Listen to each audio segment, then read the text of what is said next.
Hey everyone, welcome to The Explainer. Today, we're diving straight into a story that sits right on that razor-thin edge between totally mundane, everyday life and the absolutely impossible.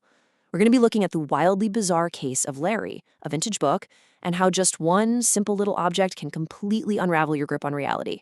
So let's just get right into it and see what actually happens when our brains slam into data they literally cannot process. Honestly, I want you to really think about this for a second. How would you react if an object sitting right there in your hands completely defied the laws of physics? I mean, we all rely on the physical world behaving, normally. You drop a rock, it falls. Ice melts. Words written in ink on a piece of paper, they stay exactly the way they were written. But what happens when that fundamental rule just breaks down right in front of your face?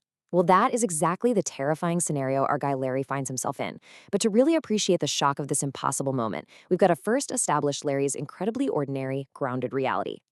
So before things get weird, let's look at Larry's completely normal baseline. His afternoon itinerary literally could not be more boring. Step 1, run to the hardware store. He needs some oil to mix with his chain fog gas and a brand new axe handle. Step 2, swing by the strip mall for a couple bags of groceries. And step 3, make a totally random, spontaneous stop at a garage sale in the sleepy little town of Lockfield, Washington. There's no spooky haunted house setup here at all. No dark and stormy night. It's literally just a guy running errands, carrying groceries into a standard 3-bedroom rambler. Keep this super normal reality in mind because it makes the psychological break that happens later hit so much harder. Okay, so the price of admission to the Twilight Zone for Larry, a grand total of $20. At this garage sale, he spots this old, vintage book that instantly catches his eye. He's a big fan of old, unusual books. So when the pleasant woman running the sale, she's maybe in her 30s, tells him it's $20, Larry instantly knows he's scoring an absolute steal. He's looking at the crisp lettering, the great color on the cover, the fantastic condition. He happily hands over the 20, honestly thinking he would have paid twice that in a heartbeat. He carefully places it on the passenger floorboard of his car for the ride home. Just a fantastic, lucky find on a typical Saturday, right?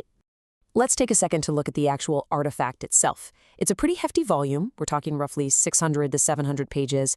And the title is McConnell's Odd Science Curiosities by Daniel McConnell. But right away, there's a really intriguing little historical mismatch. It's an 1886 edition, right? But the title page clearly says it was printed in New York in 1884. Kind of a weird puzzle. And the publisher is the Taylor Book Consortium. Now, Larry's a huge collector of old books, and he doesn't even recognize that publishing house. But, the sheer obscurity of it, the heavy, tangible weight of this rare object, it just makes him happy. So he grabs a cold soda from the fridge, settles into his favorite easy chair in the living room, and gets ready to dig into this awesome piece of history. The table of contents in this thing spans 3 full pages, and it's neatly divided into 4 main sections. We've got land, sea, sky, and beyond. Larry actually chuckles a bit when he reads that word, beyond. It definitely promises something unusual. He starts flipping through, checking out these fascinating little articles about early sea creatures, dinosaurs, and eventually a section focusing on strange tropical plants. The whole setup, this very structured catalog of the weird and wonderful, it completely primes the pump for the book to deliver something truly bizarre.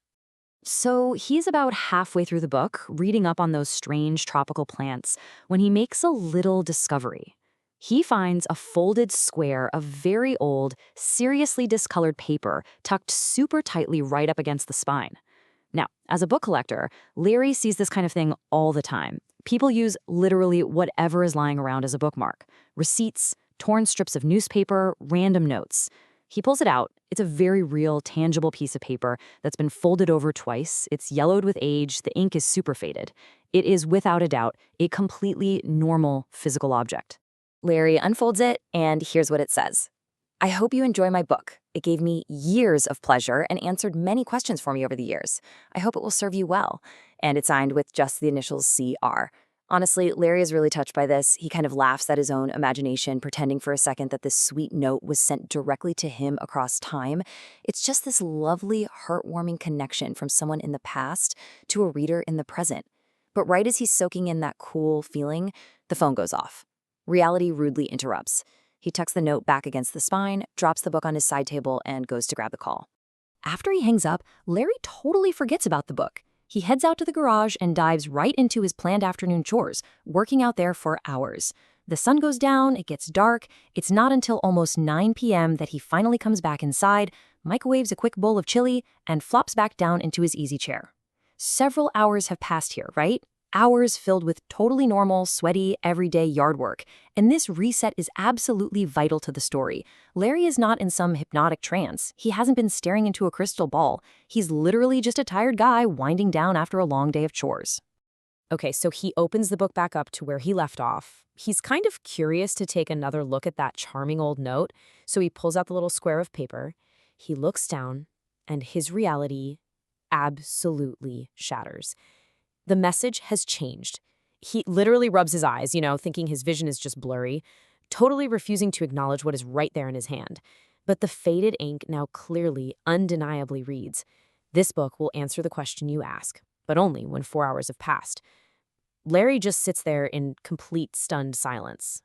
This is the exact moment Larry's mind just blue screens. Let's look at the contrast here.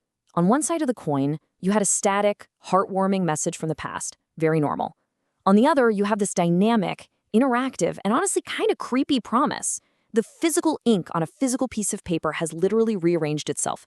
This violates every single rule of the universe Larry understands. His hand starts trembling. He is officially at red alert.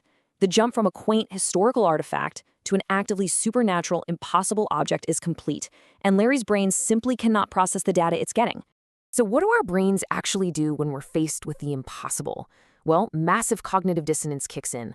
Our minds violently scramble to find any logical excuse just to protect our sanity. Larry immediately starts rapid-fire troubleshooting his own consciousness. His very first, desperate theory, was it a waking dream?